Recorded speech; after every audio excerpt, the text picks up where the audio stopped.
Hello everyone, welcome to EduTap and welcome to today's session. So today is the monthly current affairs revision session for the RBI notifications, for the RBI press releases. So today we have the monthly current affairs revision session for RBI notifications and the RBI press releases for the February 2025. Okay, so today we will be revising the important and the relevant RBI notifications and the RBI press releases that were in the RBI website, okay, in February 2025. So let's get started without any delay. As you know that we are running the monthly current affairs revision series in which we are bringing the revision for the government schemes, reports, RBI notifications, RBI press releases, the current affairs and such. Every Thursday we come at 6 p.m.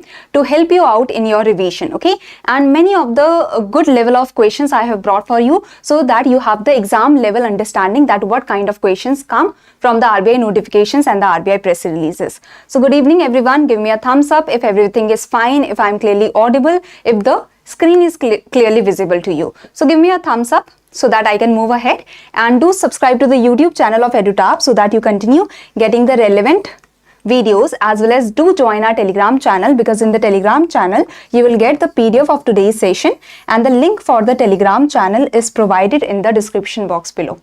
Okay, so let's get started with the first question. I hope you all are aware about this and you all will be able to answer this, because the urban cooperative banks, they keep on remaining in the news, and from the urban cooperative banks in the previous years we have seen various questions. Okay, so RBI from time to time prescribed various prudential norms for the urban cooperative banks for enhancing their financial soundness and resilience.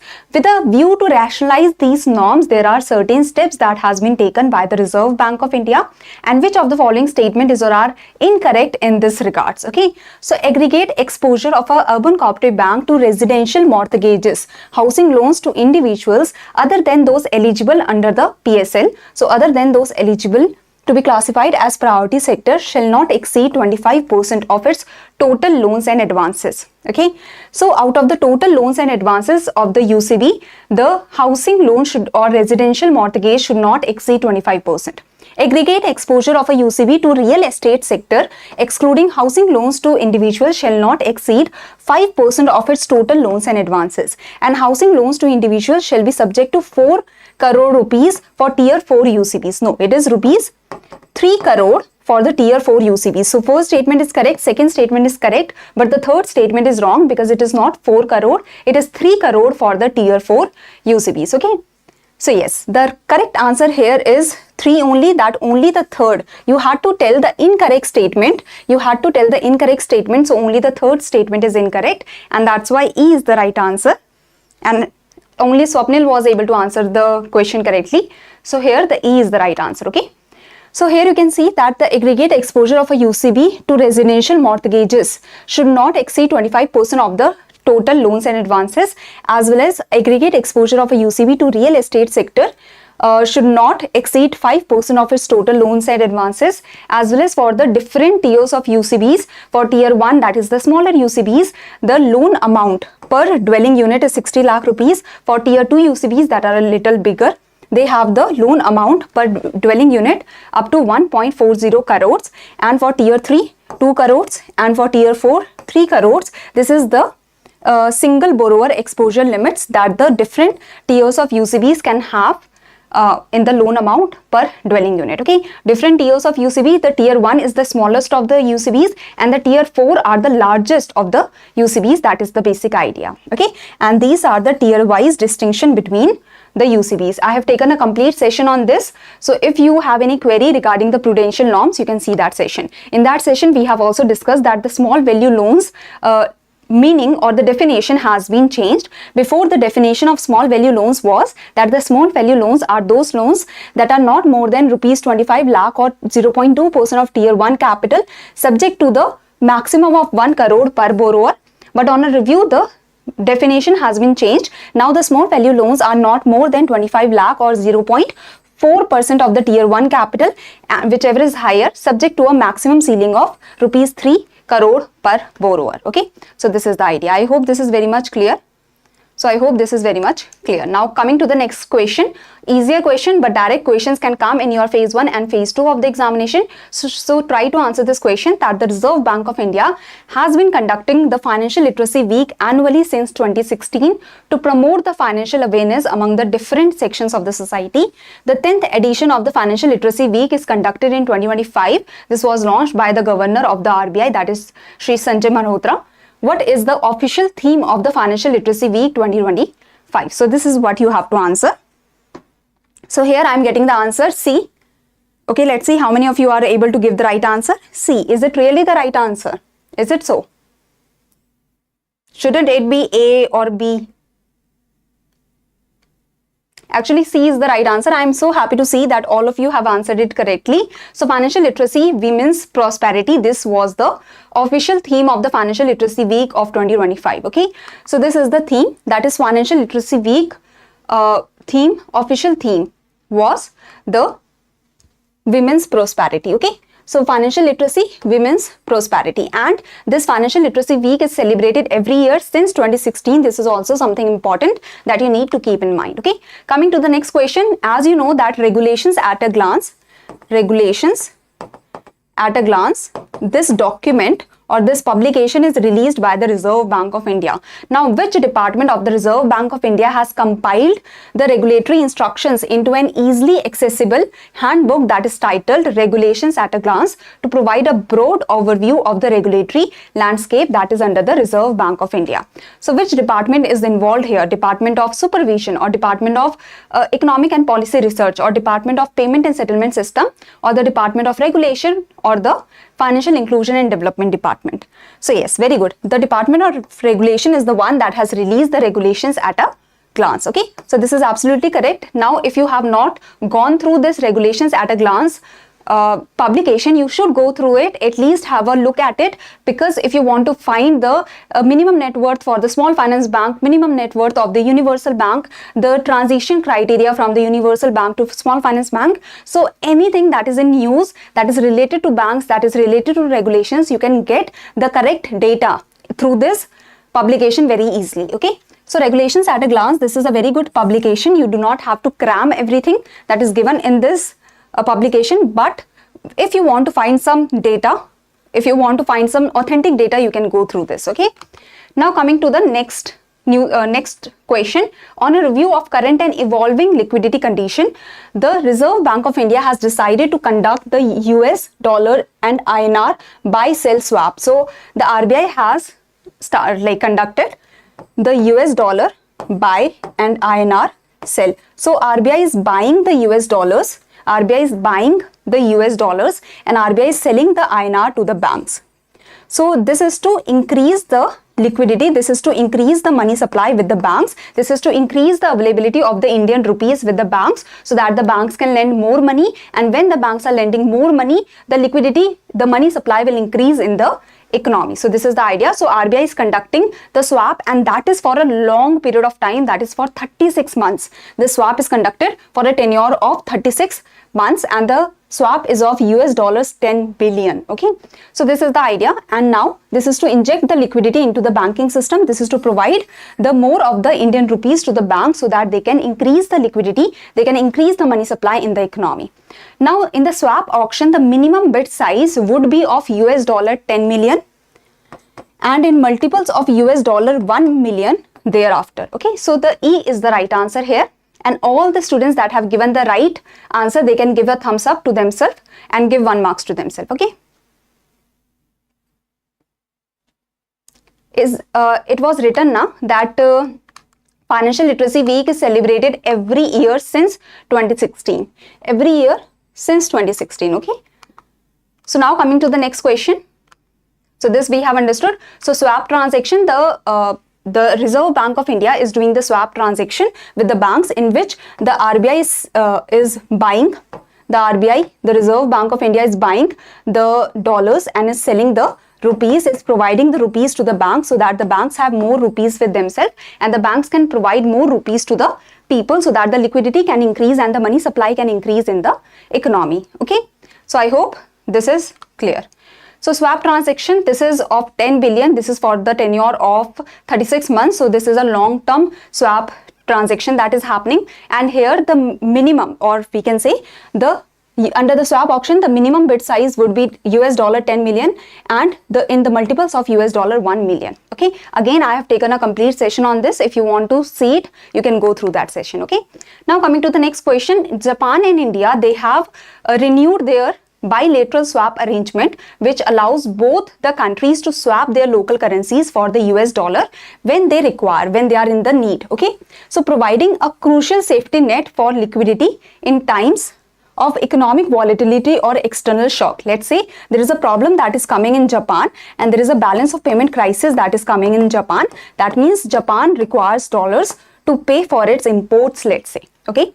So Japan, for paying for its import, Japan wants to pay for its imports, but Japan do not have the dollars, so Japan requires the dollars. So at that time, Japan can give its currency to India, and India will provide the dollars to Japan. So this is a kind of bilateral swap arrangement, where if India is in the crisis, India can similarly provide their currency and Japan will provide the dollars, or if Japan is in the problem, Japan can provide their currency and India will provide the dollars. So this is a bilateral swap arrangement that have been signed. That means if any country in between Japan and India, if any of these countries, they are in problem, they are having the external shock or the economic volatility is coming, so both the countries will help each other, or in case India is in problem, Japan will help. In case Japan is in problem, India will help by providing the dollars. Okay, so this is the idea.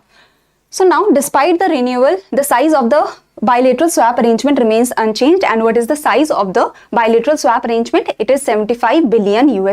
Absolutely correct. So under the bilateral swap arrangement between Japan and India, this is a financial agreement that allows both the countries to exchange their local currencies with the US dollars. This arrangement serves as a financial safety against the economic distress or external shock. So in case Japan is in problem, India will help by taking the local currency of Japan and by providing the dollars from the reserves of India. If in case India is in problem, Japan will help by taking the Indian rupees and by providing the dollars for the time being. Okay, and the swap transaction or this swap arrangement, this is for $75 billion. This will be utilized only when any of these countries are in a problematic situation. Okay. Coming to the next question, as per the recent guidelines of RBI, all microfinance loans extended by which of the following banks shall attract a risk weight of 100%? Try to answer this.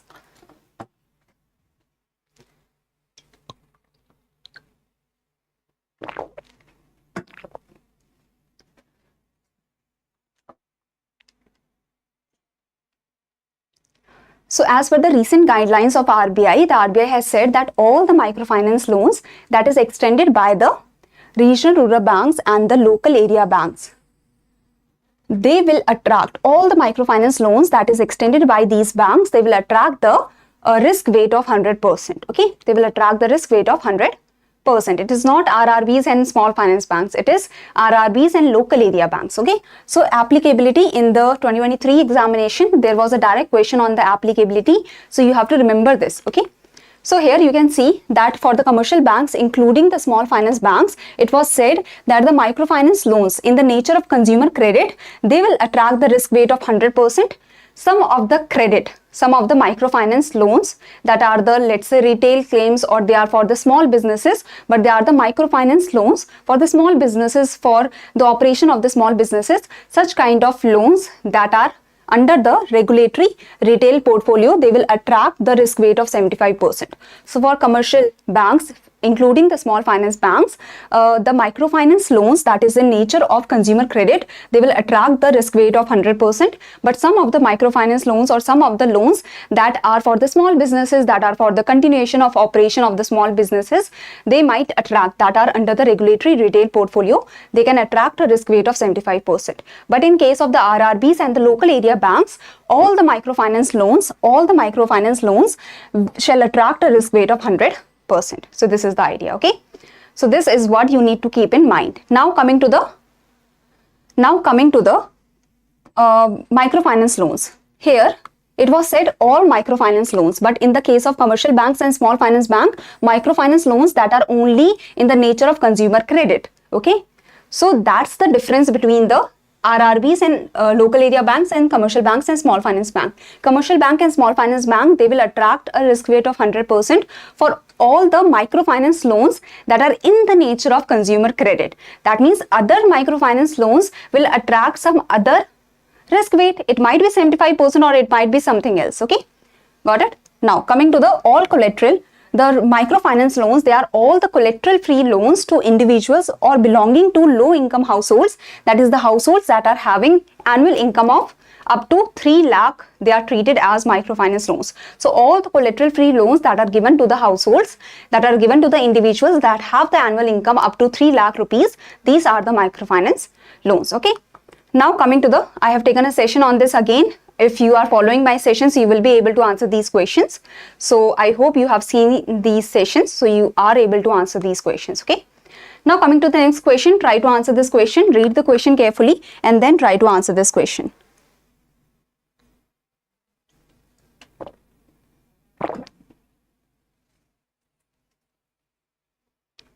So the risk weight on the exposure of scheduled commercial bank to non-banking financial companies, they were increased by dash percentage point. So how much was the increase that happened in the risk weight for the loans that were given from the scheduled commercial bank to the NBFCs? So the increase was of 25 percentage points over and above the risk weight that was associated with the given by the external rating in all cases where the existing risk weight as per the external rating of the NBFCs was below 100%. So basically, if the risk weight was below 100% as per the external rating, then it was said that the risk weight will be increased by 25%. On a review, it has been decided to restore the risk weight applicable to such exposures and the same shall be as per the external rating. But before, there was the increase by 25% and this was for all the exposure from the scheduled commercial bank to the NBFCs where the where the risk weight was lower than 100%. Okay, so this is the idea. So this also we have discussed. Okay, now coming to the next question, read the question carefully. This is regarding the forward contracts. So the RBI has released a direction. RBI has released directions called the Reserve Bank of India forward contracts in government securities. Okay, so try to answer this question.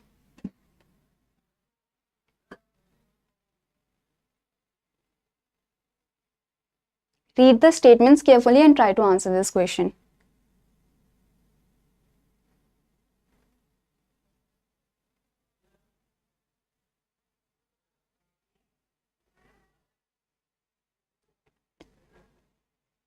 So the RBI has released directions called the Reserve Bank of India forward contracts in government securities directions. Now this is released. Which of the following statement is or are correct in this regards? So first of all, a scheduled commercial bank excluding the small finance bank, excluding the local area banks, payment banks, and all these banks are excluded. So a scheduled commercial bank and a standalone primary dealer, they shall be eligible to undertake the transactions in the bond forwards as market makers. So this statement is wrong because even the small finance banks are also excluded. A market maker may undertake long positions without any limit as well as covered short positions in the bond forwards, not uncovered. Okay, at least one of the parties to a bond forward transaction shall be a market maker or a central counterparty that is authorized by the Reserve Bank of India for this purpose. So this statement is correct. So the C will be the answer. Okay, any entity eligible to be classified as a non-retail user in terms of the rupee interest rate derivatives. So if you are a non-retail user, then you can engage in the bond forward contracts. Okay, a bond forward transaction can be physically settled or cash settled. There can be cash settlement that can also happen. So only the C statement was correct and all the other statements were incorrect. Okay, so I have taken a complete session on this where we have discussed about the market makers, who are the market makers, what they can do, the users, who are the users, and the non-retail users are the ones that can engage in the bond forward transactions. Okay, so we have discussed this whole that what is a bond forward transaction and all. So this is a very important master direction of the Reserve Bank of India that we have completely discussed. Now if you have not heard about this, do go through the master direction, go through the Finance 360-degree session to know about it. Basically, the bond forward, they can be transacted in the physical manner, the physically settled, or the cash settlement can happen, as well as we have discussed that only a scheduled commercial bank, excluding all the other banks, a standalone primary dealer, they can become the market makers. Okay, so these are the important things. Now coming to the next question, which of the following mechanism allows a stockbroker to provide access to negotiated dealing system order matching to its clients? So it was said through a direction, it was said through a master direction, it was said that the stock brokers, they will be allowed to provide their client the access to the negotiated dealing system order matching. Okay, so which is the system that you have to tell, that which is such system that the RBI has allowed? So it is, yes, it is Stockbroker Connect. So this is the system that the RBI has allowed. Okay, so now under the Stockbroker Connect, so basically what happens that the NDS-OM platform, this is the negotiated dealing system order matching platform through which the government securities can be traded in the secondary market. Now through this platform, the government securities can be traded in the secondary market between the investors, between the different investors. Okay, so this is the idea. So this is the NDS-OM platform that is for the trading of the government securities. Now Stockbroker Connect, this is the facility that is provided through which the eligible stockbrokers that want to provide the access of the NDS-OM platform to their clients. So through the Stockbroker Connect, the stockbrokers, they will be able to provide the facility of the NDS-OM platform to their clients. Okay, so this is the idea. Now try to answer this question. If you are able to answer this question, that means you have completely understood the Stockbroker Connect.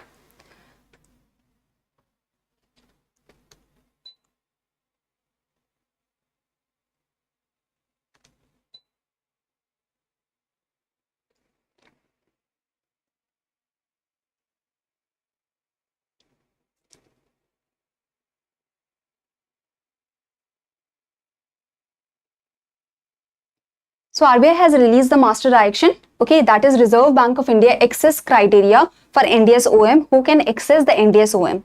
So NDS-OM, there is the direct access that can happen to the NDS-OM. So the banks and primary dealers, they can directly access the NDS-OM platform.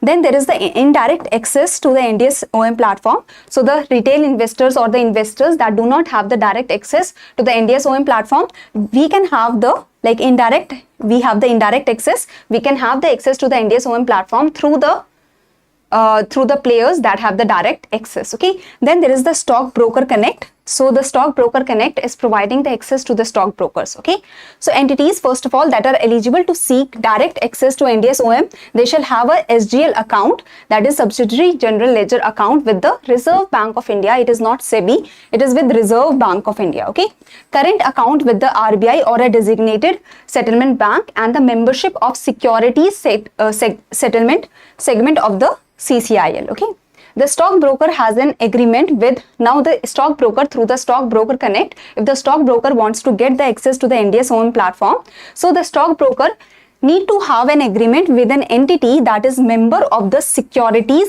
settlement segment of the CCIL. Okay, and the clearing member agrees to assume the responsibility, is agreeing to take the responsibility for the settlement of transaction undertaken by the clients of the stockbroker. So this is actually true that the Stockbroker Connect, through this the stockbroker is getting the access to the NDS-OM platform only when the stockbroker has an agreement with an entity that is a member of the security settlement segment of the CCIL. Okay, now the approval given to the stockbroker is not transferable. If one stockbroker like Zerodha has got the access, let's say, so it is not transferable to the other stockbroker. Like all the stockbrokers, if they want to get the access, they have to take the access from the RBI separately. So this is the idea. Is this clear? Now here it should be RBI, not SEBI, The stockbroker that has an agreement with an entity that is member to the securities settlement segment of CCIL and the clearing member agrees to take the responsibility. So this is also correct, that the stockbroker through the stockbroker connect, they can get the access to the NDS-OM platform. So the stockbroker must have an agreement with an entity that is the member of the securities settlement segment. So this is correct. Now this is not correct because the approval given to the stockbroker is not transferable. Okay, so this is the idea. So this is done. Any confusion here? So the first statement is wrong, the third statement is also wrong, only the second one was correct. Only the second one was correct. So here the answer is E. Any confusion here? So direct access to NDS-OM platform. So NDS-OM, this is the negotiated dealing system. Order matching, that is through this platform or through the negotiated dealing system, order matching system, there is the access that is provided for the secondary market. So the traders can trade or the investors can trade with themselves in the government securities. Now the direct access is provided to these such as the banks, standalone primary dealers, NBFCs including housing finance companies. So they have the direct access, but to get the direct access, they must have a SGL account with the Reserve Bank. They must have a current account with the Reserve Bank or a designated settlement bank, so that in the current account they can have the money for the transactions. They should have a membership of the security settlement segment of Clearing Corporation of India Limited, so that the transaction can happen and the settlement and the clearing can happen. Okay, through this Clearing Corporation of India Limited, the clearing and the settlement can happen of the transaction. So the entities, if they want the direct access, these entities, if they want the direct access, they can get the direct access. They are eligible to get the direct access, but they need to have these three things. Okay, now in the stockbroker connect, a stockbroker that is registered with SEBI, subject to general or specific approval of SEBI, they are eligible to have the access to the NDS-OM platform for their clients. Okay, so the stockbroker must have, now for getting the access to NDS-OM platform, the stockbroker must have an agreement with an entity that is the member of the security settlement segment of the Clearing Corporation of India Limited, as well as the clearing member, that is the entity that is having the membership. The entity, it also agrees to be responsible for the settlement of transactions undertaken by the constituent or the clients of the stockbroker. So eligible investors, all the investors that are having a demat account with a SEBI registered depository, either it is the NSDL or it is the CDSL. So all the investors, individual investors, if they maintain the demat account, if they have the demat account with a SEBI registered depository, they can get access to the NDS-OM platform through their stockbroker, if the stockbroker has got access to the NDS-OM platform by having an agreement with an entity that is a member of security settlement segment of the CCIL. Any confusion here?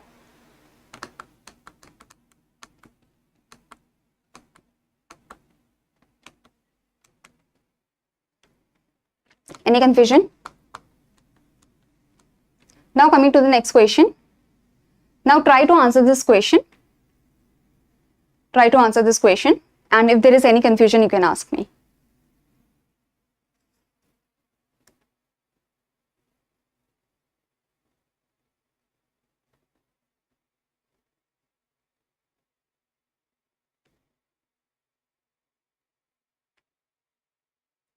You can start from March or you can start from April.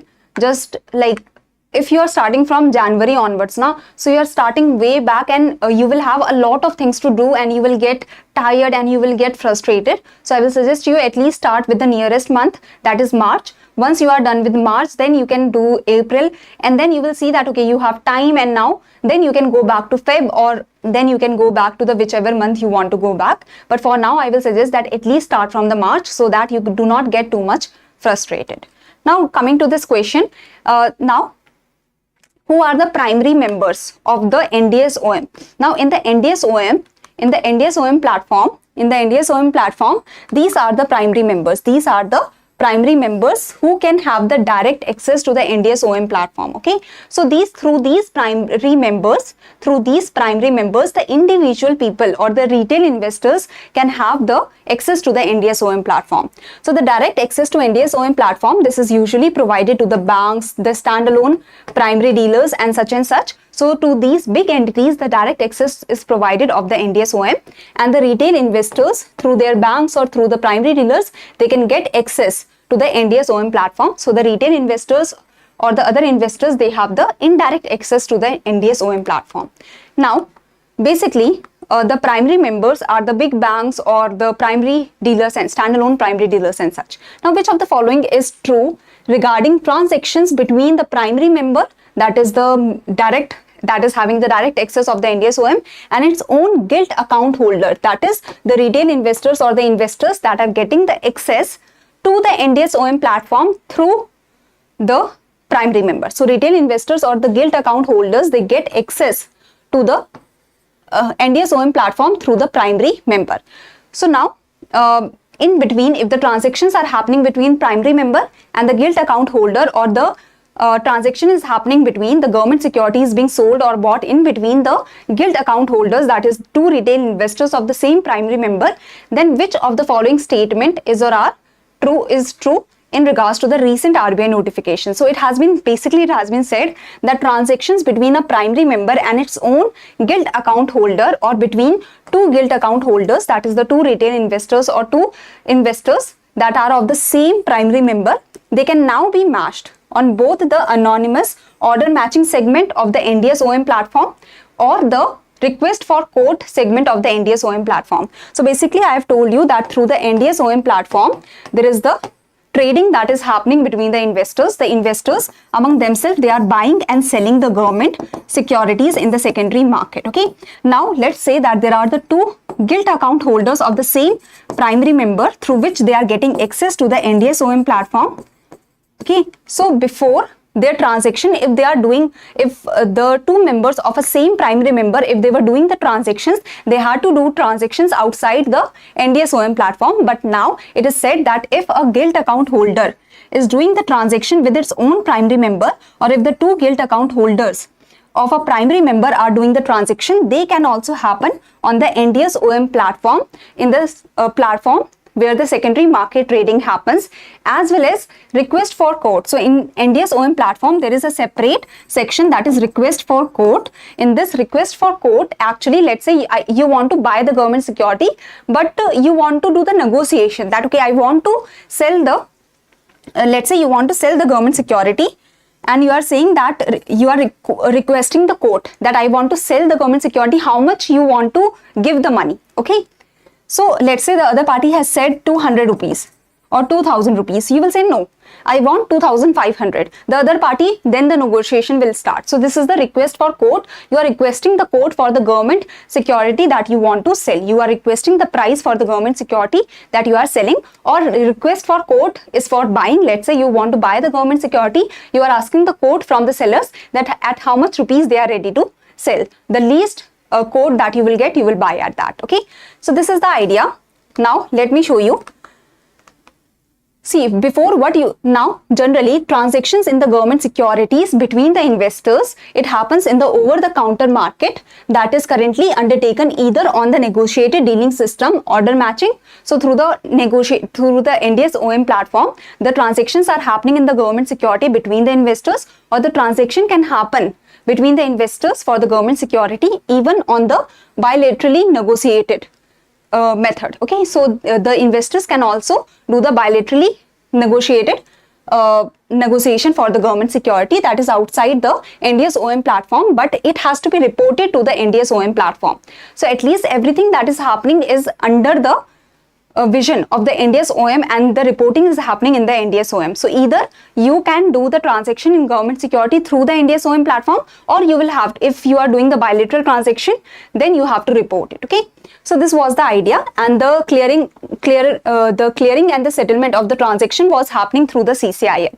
But in case where the primary member, let's say the transaction between a primary member and its own gilt account holder and between the two gilt account holders of the same primary member, these transactions were not permitted in the NDS-OM platform, and they are also not cleared and settled through the CCIL.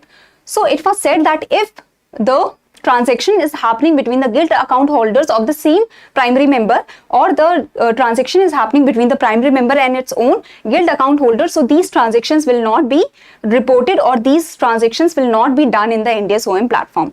Now what has been said that on a review and based on the feedback, it has been said that the matching will be permitted of the transactions between a primary member and its own gilt account holders and the two gilt account holders of the primary member. Now these transactions will be allowed in the NDS-OM platform through the negotiated dealing system, through the anonymous order matching system, as well as through the request for quote system. So request for quote means you are requesting for a price. You can use the request for quote segment, which allows members to negotiate for buying or selling the government security. Okay, so this is the idea. And if the bilaterally negotiation is happening and you are buying or selling the government security between your own, like between the gilt account holders, so the two gilt account holders are trading with themselves and they are the members of the same primary member. So bilaterally this negotiation is happening, bilaterally this trade is happening, then it has to be reported to NDS-OM. So you can see that the guidelines have been matched with the overall guidelines. This is the basic idea. Any confusion anyone has in this? Because this was not done by me in the Finance 360 session, so I am explaining it here. Is it clear?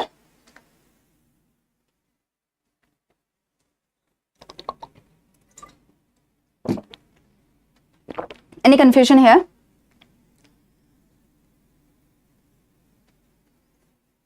So basically, if the transaction, if the quote means price, quote, like you quote, usually it is set quote means price directly, right? Usually like when you are buying a house, then you give a quote that okay, I am quoting the price at 1 lakh or 5 lakh, or I am quoting the price at 10 lakh.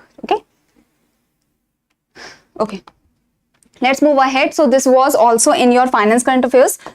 This was also in your RBI notification. So basically RBI has permitted the transactions between a primary member and their own gilt account holders, or between two gilt account holders of the same primary member, to be matched on the NDS-OM platform. And this can happen through the order matching system or through the request for quote segment with the clearing, and the Clearing Corporation of India Limited, they will be doing the clearing and settlement. So the guidelines have been matched as per the overall guidelines that is followed. Now coming to the next question, so try to answer this question. On a review, the Reserve Bank of India has decided that investment that is made by all India financial institution as per their legal mandate. So there is the legal mandate for the all India financial institutions.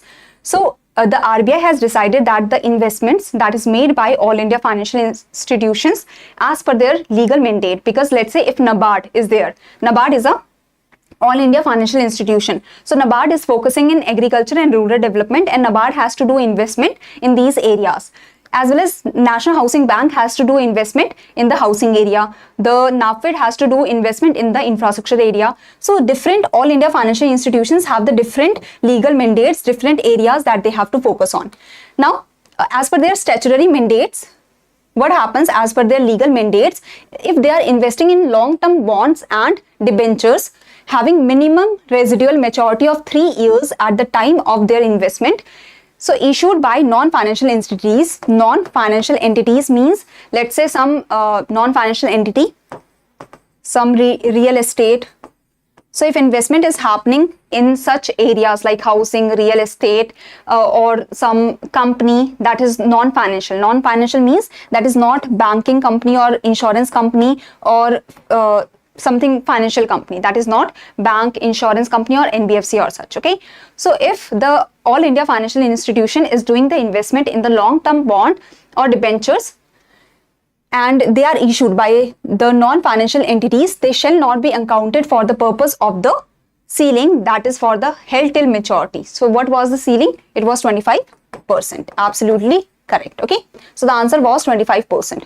Now try to understand this news article first of all, that basically the held till maturity, that means if you are buying a government security, if you are buying a long-term bond, or debenture that you want to hold till maturity, or let's say there were securities that you want to hold till maturity. There were some securities that were the short-term securities and such that you want to hold till maturities, as well as the government securities that you want to hold till maturity, and there are other securities, other investment that you want to hold till maturity. So for that there was the limit of 25%. There was the overall limit for 25%. That means of your overall investment, only 25% of the investment can go to hold till maturity. So there was a limitation that how much you can invest in the long-term bonds, in the long-term debentures, how much you can invest is limited. That means you cannot invest more than 25%. So now it has been said that because it is wanted that the NAFID should be able to invest more in the infrastructure segment, and the NAFID should be able to invest more in the long-term bonds, in the long-term debentures of the infrastructure companies. NABARD wants to invest more in the agriculture-based research companies, let's say, and NHB wants to invest more in the real estate sector. So they want to invest more in the long-term bonds or debentures that they want to hold till maturity, but the limit is 25%. So it is said that now these long-term bonds or debentures will not have the limit of the held till maturity, that is 25%. So on a review, it has been basically said that it has been decided that investment that is made by all India financial institutions, that is your NABARD, NAFID, NHB and such, as per their statutory mandate in long-term bonds. So it has been said that the investment by the all India financial institutions in the long-term bonds and debentures issued by non-financial entities like the agriculture-based companies, the infrastructure-based infrastructure companies, or the other companies that are non-financial. Non-financial means banks, non-financial means these companies, financial means banks, insurance, NBFCs. So the companies that are not financial, that are not the banking company or not the insurance company or not the NBFCs and such, okay. So non-bank financial entities, if the all India financial institutions, they want to invest in the long-term bonds or debentures that is issued by the non-financial entities, shall now not be accounted for the purpose of the ceiling of 25% applicable to the investment included under held till maturity. Okay, so this is the basic idea. Is it clear?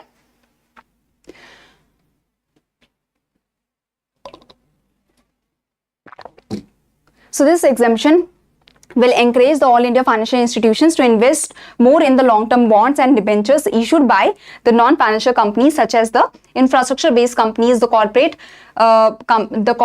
the agriculture-based research companies and such, by allowing more long-term securities under held till maturity without restrictions. So these bonds and these debentures will come in held till maturity, but they will not be under the overall ceiling of 25%. So all India financial institutions get stability in their investment and they will be able to do more investment. Okay, so this is the basic idea. So on a review, it has been decided that investment made by all India financial institution in long-term bonds and debentures issued by non-financial entities shall not be accounted for the purpose of the ceiling of 25% applicable to investment included in held till maturity. So this is the basic idea. Now coming to the next question, try to answer this question. Read the question carefully and answer the question.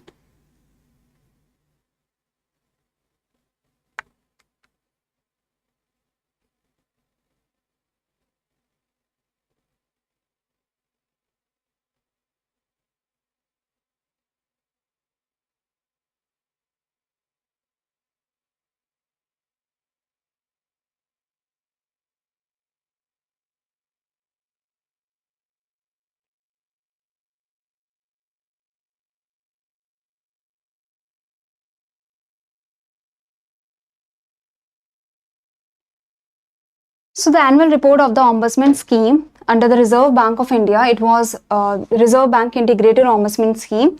So at the annual report that was released, it provides an insight into the activities of the 24 offices of the RBI Ombudsman that takes care of the complaints that are not handled by the regulated entities, the centralized receipt and processing center and contact center. Okay, so which of the following regulated entities are not covered under the integrated ombudsman scheme?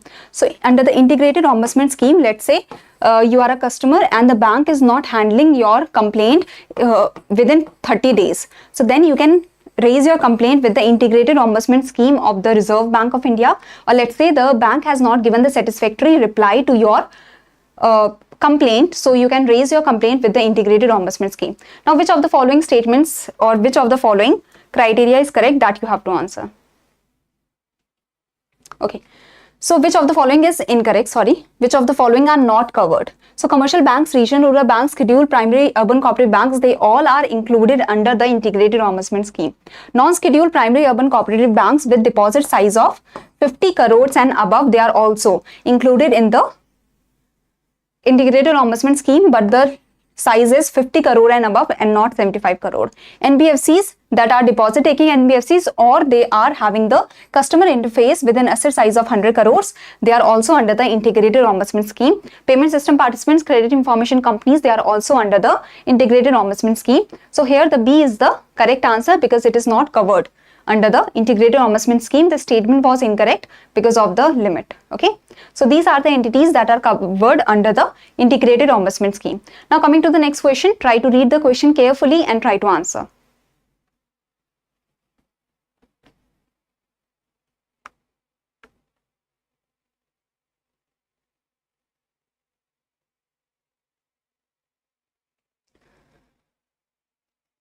So see, annual report of ombudsman scheme, there were some data points that were released. Here you have to tell that which of the following statement is or are incorrect. So a total of 9 lakh complaints were received at the offices of Reserve Bank of India, Ombudsman and the CRPC between April 1, 2023 and March 31st, 2024, that is in a financial year, showing an increase of 32.81% over the previous year. Absolutely correct. Out of the total complaints that were received at the offices, 88.77% were received through the digital modes, that is through the complaint management system, portal, email and CP grams. Okay, loans and advances form the largest category under which the complaints were received. After that, in the digital system, the complaints were there. So first category was loan and advances. The maximum complaints were received in this category.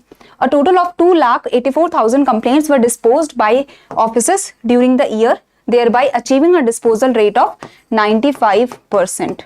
Okay, CRPC witnessed a significant rise in complaints, receiving nearly 7,66,000 complaints, and it was 30.10% higher as compared to previous year.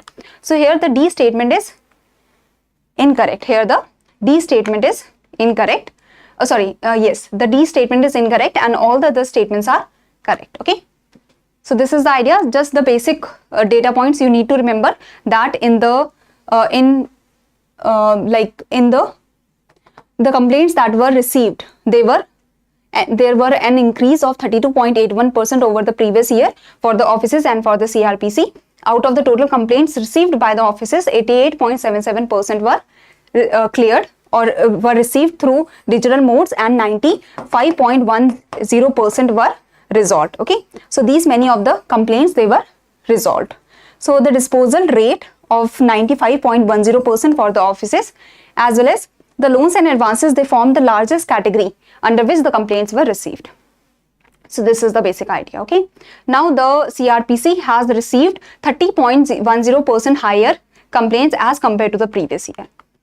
So I have taken a complete session. Again, I have taken a session on the annual report of the Ombudsman of the Reserve Bank of India integrated ombudsman scheme. So if you want to see the report and if you want to see that what is this integrated ombudsman scheme, so you can see the sessions for the integrated ombudsman scheme for the annual report. Okay, now coming to the next question, and this is the last question for today, but this topic we have not done in Finance 360, so I will explain this a little to you. Okay,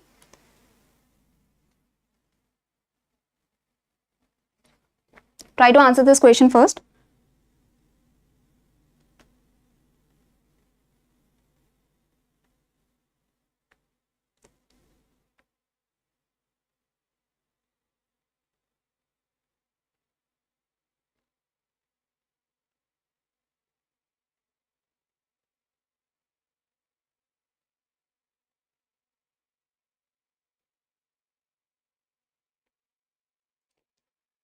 Okay.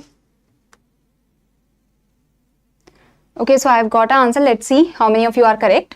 So which of the following condition is true? RBI has revised the guidelines on settlement of dues of borrowers by ARCs, by the asset reconstruction companies. So asset reconstruction companies, they take the bad loans from the banks or the NBFCs and such.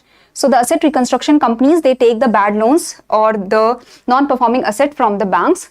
So, and then they try to bring back the money, or they try to take back the money that the borrowers are not returning. Okay, so let's say the banks have given a loan of, the bank, let's say, has given a loan of 10 crores to a borrower. Now the borrower is not returning the money, so the bank is selling this non-performing asset, this bad loan, to the asset reconstruction company. So asset reconstruction company will try to take back the money from the borrower. Okay, now the settlement can happen. The settlement way can be chosen, that the asset reconstruction company will do the settlement with the borrower, that okay, if you are not able to pay the 10 crore rupees, at least pay 7 crore rupees, or let's say pay 6 crore rupees. Okay, so the settlement can happen. So the RBI has revised the guidelines on settlement of dues of the borrowers by the asset reconstruction companies. A settlement of accounts pertaining to a borrower having aggregate value of more than 1 crore in terms of outstanding principal, if the value is of more than 1 crore rupees, then which of the following statement is correct, that you have to tell me. Okay, now the transferor is the bank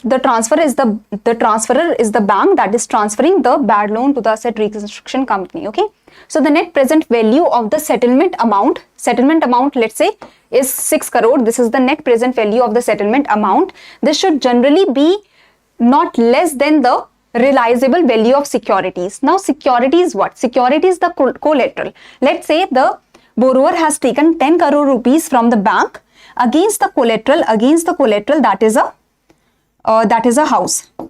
Now the value of house is 5 crores. Value of house is 5 crores. Now the value of house has decreased because let's say there is a airport that has been constructed nearly, so there is too much noise, so the value of house has been decreased. When the collateral was taken, the value of house was 11 crore, 12 crore, but now the value of house is 5 crore. So the realizable value of collateral is 5 crores, and the settlement, through the settlement you are getting 6 crores. So which will you prefer? Will you prefer 5 crores by selling the collateral, by going through the hassle of selling the collateral? So will you prefer 5 crore, or will the company, will the bank, will the ARC prefer 6 crores through the settlement between the borrower and the ARC? So I will prefer more money, that is 6 crore. So this is the idea, that the net present value of the settlement amount should not be less than the realizable value of the security. So if realizable value of security is 5 crore, then the settlement amount that is higher should be preferred. Okay, this is the idea. Settlement of dues with the borrower shall be done only after the proposal is examined by the independent advisory committee, so that it is seen that there is no fraud that is going on, that okay, the borrower has borrowed from the bank, and now the borrower, just because the borrower wants to default and wants to pay less of the money back, the borrower wants to pay less of the money, only 6 crore rupees. If the borrower pays back, the borrower will be able to settle the whole of the loan. So if there is any fraud that is going on, that has to be recognized. So settlement of the dues with borrower shall be done only after the proposal is examined by an independent advisory committee. For any fraud or any mistake has to be identified. Okay, the board of directors, including at least 2 independent directors or a committee of the board meeting the prescribed criteria. Okay, so here this statement is wrong because it is 2 independent directors, not 3. So first and second statements are correct, and that's why the answer is 1 and 2. Okay, so this is the whole idea. Let me show you the guidelines on the settlement of dues of borrowers by ARCs. So if the asset reconstruction companies, they are settling the dues with the borrowers, let's say the borrower has said, the borrower has taken 10 crore rupees from the bank, and the borrower is saying that okay, I have gone bankrupt, I have gone insolvent, I don't have any asset, my business have closed down. So the bank will have to understand that okay, we can't do anything, there is something wrong that has happened with the borrower. Okay, so the asset reconstruction company that has taken over the loan is like doing the negotiation with the borrower and is saying that okay, the borrower is saying we are going to pay 6 crore rupees and let's settle the loan. So this settlement, one time settlement, can happen, but for this there is some guidelines. Settlement with the borrower shall be done only after all the other possible ways of recovering the dues have been examined and it has been found that this is the best way. By selling the collateral, if you are getting more money, go and sell the collateral then. If by reconstructing, like buying back, like taking care of the borrower's business, let's say giving more loan to the borrower for taking care of the business, maybe the business might return profits in the future. Let's say it is considered that the business might return profit in the future, so that can be done. So there are various ways of recovering the loan or for reconstructing the loan. Okay, so all the other ways have to be seen. Only after all the other ways are not there, then only the settlement should happen. So settlement with borrower shall be done only after all the possible ways to recover the dues have been examined and the settlement is considered as the best possible solution. Okay, the net present value of the settlement amount, that is the present value of the settlement amount, should not be less than the realizable value of the collateral. Okay, the settlement amount should preferably be paid in lump sum and it should be like in one go the payment should happen. Okay, next is that if the settlement of accounts pertaining to a borrower having aggregate value of more than 1 crore, so principal, so if more than 1 crore of the principal is outstanding, in this case there are certain norms that have to be followed that we have discussed. Basically, that the settlement of dues with the borrower shall be done only after the proposal is examined by an independent advisory committee. So independent advisory committee has to be hired, or under the existing guidelines, an asset reconstruction company is required to constitute an independent advisory committee that examine the proposals that is related to change in or the takeover of management of the business. Let's say there is a corporate borrower that has taken the loan from the bank and it is said that the corporate borrower is not able to return the money, is not able to return the loan because the corporate borrower is making the losses. So here the asset reconstruction company that has bought the loan will say that okay, we are changing over your management and then you will be able to make the profits, then the loan can be returned because the company is good, just the management maybe is not good. Okay, the asset reconstruction company can also take over the management with the prescribed criteria. So these proposals, they are first examined by the independent advisory committee. Similarly, this independent advisory committee shall examine the proposal for the settlement of dues also. Okay, so for settlement of dues, first the proposal has to be examined by the independent advisory committee. Then after the independent advisory committee has said that yes, this is the best possible solution, you can go ahead with the settlement. Okay, then the board of directors, including at least 2 independent directors or a committee of the board meeting of the prescribed criteria. Now in the committee is chaired by an independent director and has minimum 2 independent directors including the chair. So there are some prescribed criteria for the committee. So either the board of directors including 2 independent directors or the committee of the board meeting or a committee that is hired by the board of directors shall deliberate on the recommendation of the independent advisory committee. If it has said yes, why it has said yes, should we go through it? If it has said no, why it has said no? Okay, and consider various options available for recovery of dues before deciding whether we should go through the settlement or not. Okay, now if the settlement amount or if the settlement principal amount is less than 1 crore, in this case any official can take this decision. So it is subject to following criteria. The settlement can happen subject to following criteria, that any official who is the part of the acquisition of the concerned financial asset shall not be part of the processing or approving the proposal for settlement. Basically, let's say that the asset reconstruction company has taken over this loan from the bank. So in the team of the asset reconstruction company that decided to take over the loan, in that team whoever were the members while taking over the loan, so any official who was part of the acquisition as an individual or part of the committee of the concerned financial asset that took over the concerned bad loan. So the asset reconstruction company,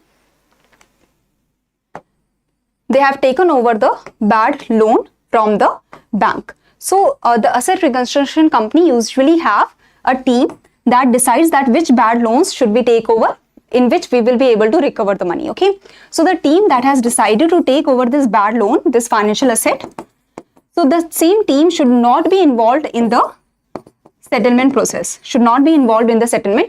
process. So basically this is the idea that if the settlement of the dues is of less than 1 crore rupees, so in this case any official who was part of the acquisition of the bad loan, the acquisition of the financial asset, should not be part of the decision of the settlement. Okay, because if the person is involved, that means there might be some there might be some engagement between the borrower and that team, that they wanted to just settle in the back. Okay, so that should not be happening. Okay, so a quarterly report on the resolution of these accounts shall be placed before the board or committee of the board, as well as there are different norms are there. The board shall mandate a suitable reported format and such. So for settlement of dues payable by the borrowers classified as frauds or willful defaulters. Now, in case the borrower is a willful defaulter, has been classified as a willful defaulter previously or fraudster before, previously, guidelines prescribed under 15.5, that is, these guidelines will be followed even if the loan is of less than 1 crore then also. So for settlement of dues that is payable by the borrower, irrespective of the amount involved, these guidelines will be followed. Generally, these guidelines are followed for the principal amount that is greater than 1 crore, and these guidelines are followed for the principal amount that is less than 1 crore. So these are not very stringent guidelines, just the basic guidelines are there. Okay, so in case that the borrower is a willful defaulter or is a fraudster or has done the frauds before, then these guidelines will be followed for any amount involved. So for settlement of dues payable by the borrower classified as fraud or willful defaulter, guidelines prescribed under the previous paragraph will be followed. Okay, for any amount involved. So these are the basic idea. This is the basic idea for the settlement of dues of borrowers by the asset reconstruction company. So this I have not done. I have not taken this topic in a separate Finance 360-degree session, but I hope you have understood the overall idea. Any confusion, anyone? Now you have to tell me, I have shown you 15 questions. So out of 15 questions, how many questions were you able to answer? So that you have to tell me that how many marks you have garnered, how many marks you have gained. Okay. So do tell me it in the comment section below. But before that, do tell me if this is clear. Yes or no.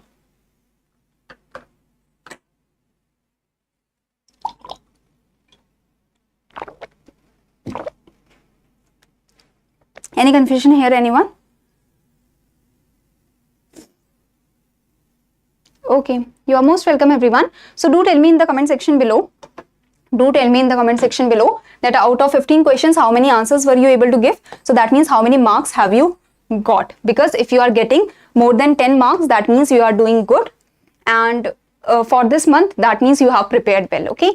So do tell me in the comment section below if you have got good marks, and if you like the session, do tell me in the comment section below. See you in the next session. Thank you, everyone. Thank you for joining.